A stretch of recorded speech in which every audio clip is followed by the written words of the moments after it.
You're probably going to be racing in the rain virtually for the first time ever in your life, and there are 4 points I need to share with you to keep you alive when you attack iRacing rain for the first time. The first thing you're going to want to look out for when you're driving in the rain for the first time is to stay off the rubber. That's the very first tip I can give you guys. You'll notice that I'm braking off of the rubber line and crossing over and spending as little time on the rubber or the dry racing line as possible. The reason for that is the rubber becomes very slippery when wet, and when it's caked into the racing surface, it becomes smooth. The less abrasion you have, the more slippery it's going to be. So you're really wanting to stay off that. If you ever take smooth rubber and you put water on it and rub your finger across it, you'll notice that it's incredibly slippery. And you're going to want to avoid that as much as possible. So staying off the rubber as much as you can. For instance, braking down the middle of the road, driving straight across the rubber, crossing, and trying to get good straight line acceleration while you're off the rubber is very important. Of course, it's not always as easy as it's said. Sometimes you need to really search for the grip, and you'll notice that I'm deviating my line quite a bit. The second thing you're going to want to apply in the rain and definitely look out for is smooth applications on your controls. That means your pedals, your throttle, your brake, your steering. Everything needs to be done a lot smoother because you have lower grip, and if you're really attacking your controls, you're probably going to lose the car. See? Hard on the brakes, car starts sliding. You really want to squeeze into your brake pedal. With cars that have ABS, it's still going to be very important. When you don't have ABS, you're going to really want to squeeze into your pedal because you'll lock up incredibly easy. So here I'm going to use the tactic from the first point, braking off the line, smooth on the brakes, really rolling into the throttle. Patience on throttle is so important. I'm going to square up, get off the rubber as early as I can, and drive down the middle on the exit. So you can see, based on my telemetry bar, how smooth all my braking is. My peak threshold braking pressure is actually a lot lower than it typically would be because the grip level's reduced. And my throttle application roll-on is a lot smoother than it typically would be if it was dry weather conditions. So I'm really rolling the speed, squeezing the power, trying to keep the momentum up. I want to avoid really peaky acceleration zones. So until I'm dead straight, then I basically finally roll on the throttle. So one last example going through turn 1 here at Sebring. I'm going to go wide, off the rubber, off the rubber. I'm going to try to cross over, smooth on the controls, and stay off the rubber on exit. And you can see how much grip there is. The car is not moving around a lot. That's something definitely you're going to want to look out for. The third point I can share with you is how you attack and deviate the corner. You're going to want to change up your line.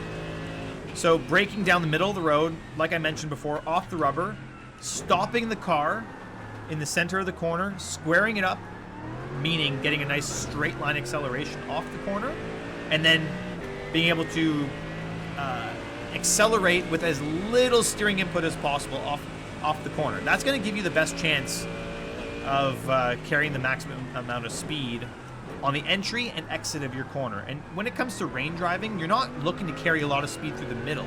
That's where a lot of people go wrong. You think you have to be fast through the center of a corner, but think of it like a drag race. You're accelerating from point A to point B. So what's the most efficient way to do that?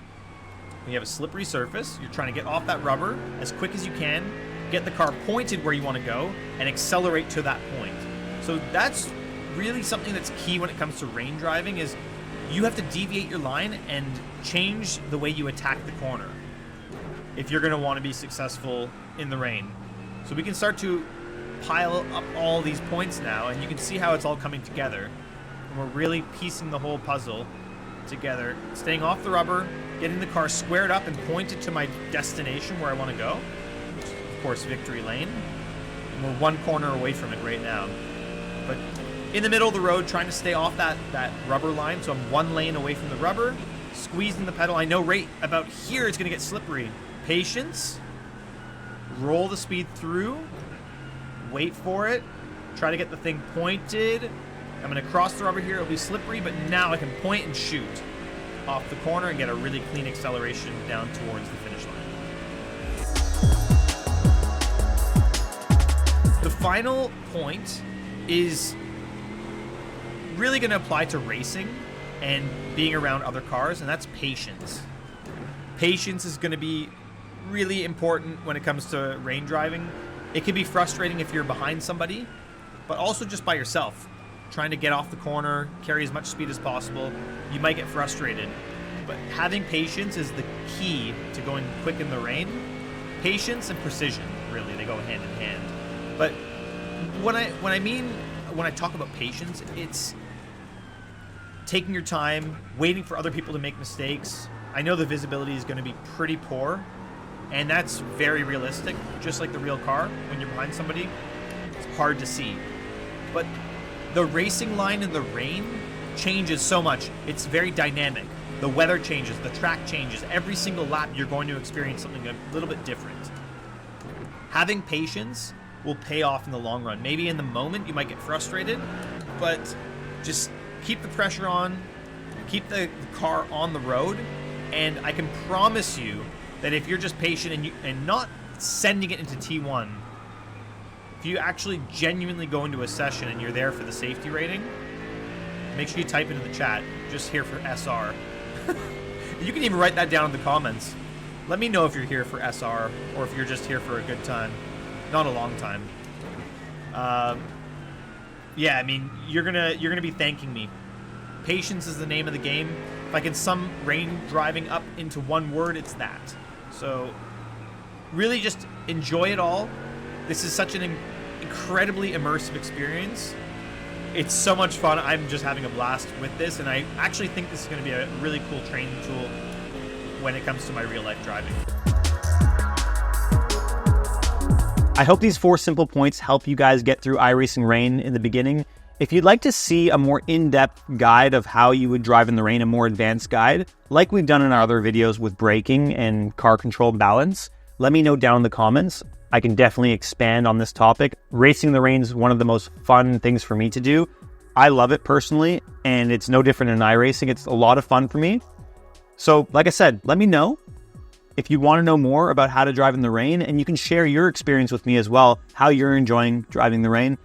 Before you leave the video, make sure you like and subscribe to the channel, and I can't wait to make more rain content for you guys in the future.